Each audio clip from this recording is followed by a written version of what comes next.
Olá pessoal, tudo bom? Eu sou a Graziele Castro e talvez a gente já se conhece dos outros vídeos e essa é mais uma aula de língua portuguesa para o projeto de reforço escolar da coordenadora Cíntia Pittini.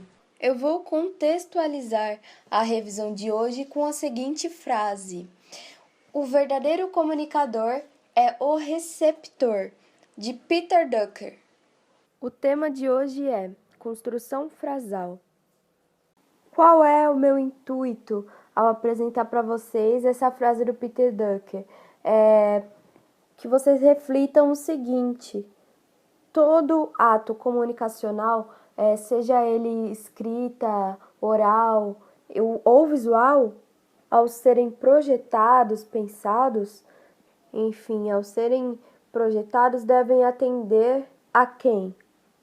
Ao receptor. No caso da comunicação escrita, atender ao leitor.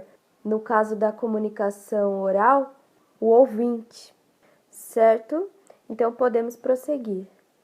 Eu vou apresentar aqui para vocês algumas placas que eu separei para que vocês notem alguns erros hediondos. A primeira placa: roupas de inferno infantil. Gente, é uma falta de atenção muito grande. A próxima é: não atendemos sem camisa. Que bom, né? Acho que seria melhor se eles colocassem, por exemplo, não entre sem camisa. Existem placas: proibido entrar sem camisa, ou proibido entrar com capacete. A próxima: comida por quilo, 99 centavos. Aí tá embaixo, ó, cada 100 gramas, das 11 às 3. Gente, o quanto de erros que nós podemos notar somente nesta placa. Há uma grande controvérsia entre as frases e falta de informação também, das 11 às 3. Beleza. Próxima: manicure. Faça pé e mão e ganhe uma sobrancelha. E tem mais duas aqui. Peixaria. Temos peixe. Que bom, né? Se uma peixaria não tem no mínimo um peixe, seria outra coisa, menos uma peixaria. E aí é um exemplo de uma inserção desnecessária, que vocês vão entender um pouquinho mais daqui a pouco.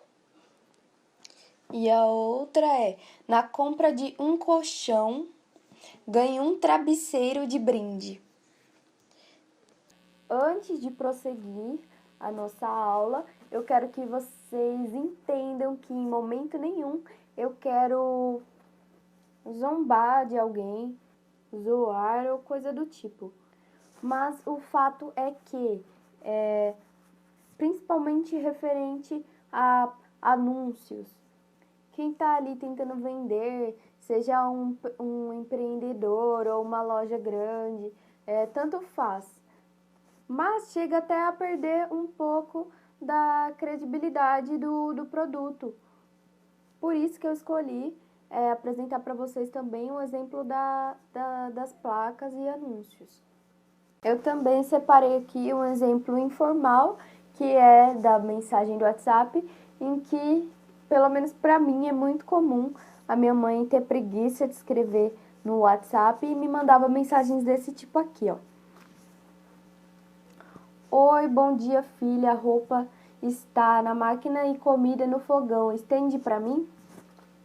A maneira como essa frase foi estruturada, ela impossibilita o entendimento imediato. Mesmo sendo um exemplo informal, que no WhatsApp não tem a necessidade de escrever corretamente, com todas as formalidades que a gente usa, por exemplo, no ambiente escolar e no âmbito de trabalho.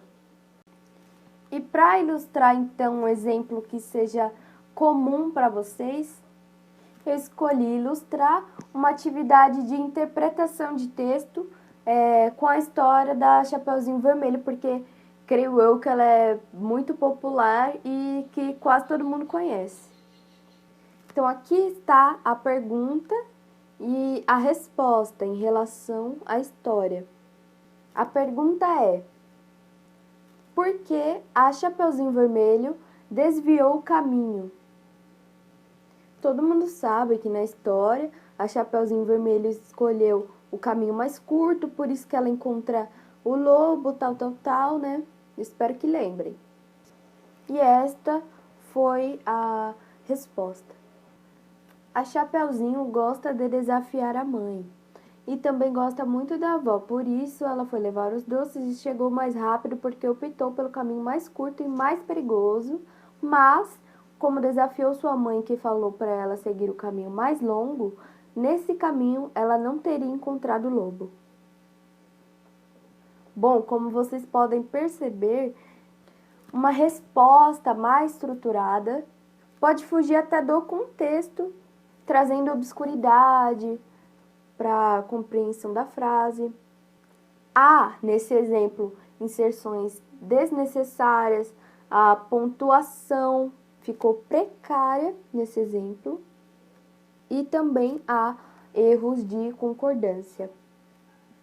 E então, uma resposta, digamos, mais ideal seria assim: a Chapeuzinho desviou o caminho que sua mãe havia indicado porque queria chegar mais rápido na casa da avó. Nesse caso e também em alguns outros casos, é necessário que as palavras sejam simples, precisas e adequadas ao receptor da mensagem. Um exemplo dessa adequação é o modo como adaptamos a nossa comunicação, o nosso vocabulário, a maneira e o uso do vocabulário que você utiliza com seus pais é diferente daquele que você utiliza com os seus professores, amigos ou até crianças menores. Ou seja, você adequa o seu vocabulário. O nosso vocabulário, ele muda e se adequa cada vez mais. Creio eu que a partir do momento em que vocês vão circular novos âmbitos como trabalho, universidades, cursinhos, etc., haverá novas adequações, não só do vocabulário, como também, creio que, do comportamento. Construção da frase. Primeiramente, aquilo que eu já disse, mas eu vou enfatizar, que é, quando pensarmos na construção da frase, temos que pensar, sobretudo, na clareza da transmissão da mensagem que você quer transmitir. E, para uma frase ser clara, tem que ser curtas e diretas, mas isso não quer dizer que frases longas e invertidas são incorretas, mas as frases curtas inseridas em ordem direta facilitam a compreensão. Assim, automaticamente, atingimos o objetivo de clareza. Evite frases longas e inversões desnecessárias que talvez resultam em obscuridade e ambiguidade. Dupla interpretação. Evite inserções desnecessárias que causam obscuridade, ambiguidade e dupla interpretação em seu texto. Existem casos e casos, existem momentos em que a utilização de uma frase mais longa, mais complexa será necessária, mas outras em que será totalmente desnecessário, como por exemplo esse aqui, que é um exemplo de um e-mail que eu vou apresentar para vocês. É só uma ilustração, tá, gente? Não é realmente um e-mail. Mas um caso em que há necessidade de tornar a frase curta. Então eu vou ler aqui com vocês. Em vista do fato de já ter dado notícias dos problemas existentes em nível de relatório, mais da metade dos representantes efetivos deste comitê, decidimos só entregar o referido relatório neste presente dia. Apesar do fato de apresentar evidências concretas e suas conclusões, mostram haver sido consideravelmente verdadeiras. Essa mensagem poderia ter sido simplificada da seguinte maneira: por já ter notificado os problemas do relatório, a maioria deste comitê decidiu só entregá-lo hoje, embora apresente evidências concretas e suas conclusões mostram haver sido consideravelmente verdadeiras. É evidente a diferença em que cada frase apresenta, pois uma apresenta obscuridade, em que eu e você tivemos muita dificuldade até mesmo para ler, imagine compreender. Já no exemplo simplificado, podemos notar e perceber que há mais clareza. Assim, nós conseguimos entender o que era para ser entendido. Preferir as frases longas não é incorreto, mas dificulta a compreensão imediata. Além de ser mais difíceis de ser pontuadas, principalmente quanto ao uso da vírgula, exigem um cuidado maior com a concordância. A frase constituída em frase direta, sujeito mais verbo mais complemento, facilita a compreensão. E construir uma frase invertendo a posição natural dos termos não é errado, porém dificulta a leitura. E lembre-se, o verdadeiro comunicador é o receptor. Então aqui está um exemplo de uma frase invertida. O relatório mal redigido pelos diretores estava prevista a sua apreensão. E embaixo uma frase, quer dizer, a mesma frase simplificada, da maneira em que é constituída em ordem direta, sujeito mais verbo mais complemento. A apreensão dos relatórios mal redigidos estava prevista pelos diretores. E diante a tantas dificuldades, não podemos descartar a possibilidade de aprender a utilizar a língua portuguesa da melhor maneira possível, né? Então, como podemos aprimorar a escrita e evitar cometer os mesmos erros? A resposta é simples: praticando. Pratique a leitura, a escrita e, não menos importante, a reescrita, que é basicamente o que a gente estava fazendo anteriormente. Reescrevendo as frases de uma maneira simplificada, tornando-as até mais coerentes, organizando-as e inserindo também pontuações. Esse exercício de reescrita é muito importante e nos ajuda a pensar